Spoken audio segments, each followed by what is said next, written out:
कहानी एक चमत्कारी आईना।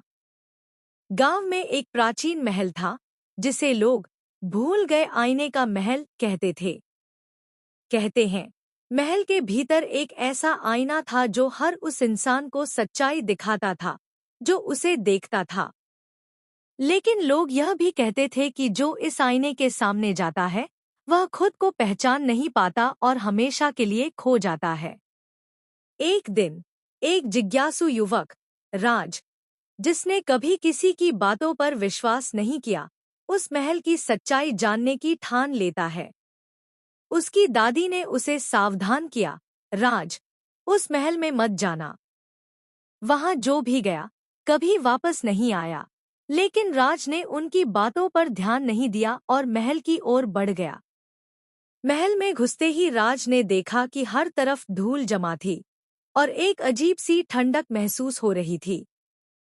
वह धीरे धीरे महल के भीतर बढ़ा, तभी एक दरवाजा खुद ब खुद खुल गया। अंदर उसने एक विशाल, धूल से ढका हुआ आईना देखा। जैसे ही उसने आईने को साफ किया, उसे अपनी परछाई के बजाय एक अजनबी चेहरा दिखाई दिया। अचानक उस अजनबी चेहरे ने बोलना शुरू किया, राज, तुझे अपनी सच्चाई जाननी है तो इस आईने को छूकर दिखा। राज ने हिम्मत जुटाई और आईने को छुआ। उसकी उंगलियां आईने से लगते ही चारों ओर की दुनिया बदलने लगी। उसने खुद को एक ऐसे जंगल में पाया जहां हर पेड़ उसके अतीत के राज बयान कर रहा था। वह दौड़ने लगा, लेकिन जितना भागता उतना ही अतीत के गुनाह उसे घेरने लगे। एक आवाज गूंजने लगी, तूने अपने जीवन में कई गलतियां की हैं, लेकिन कभी माफी नहीं मांगी। अगर तू सच में वापस जाना चाहता है तो हर गलती का सामना कर और उससे सीख ले। राज ने अपने अतीत की हर गलती के लिए माफी मांगी और उसने महसूस किया कि उसे अपनी गलतियों को स्वीकारना चाहिए।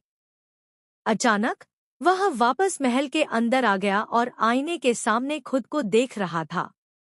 आईने ने कहा, तूने अपने डर का सामना किया, अब तू वापस जा सकता है। राज ने उस दिन के बाद अपने जीवन को बदल दिया और हमेशा सच बोलने और गलतियों को स्वीकारने की सीख दी।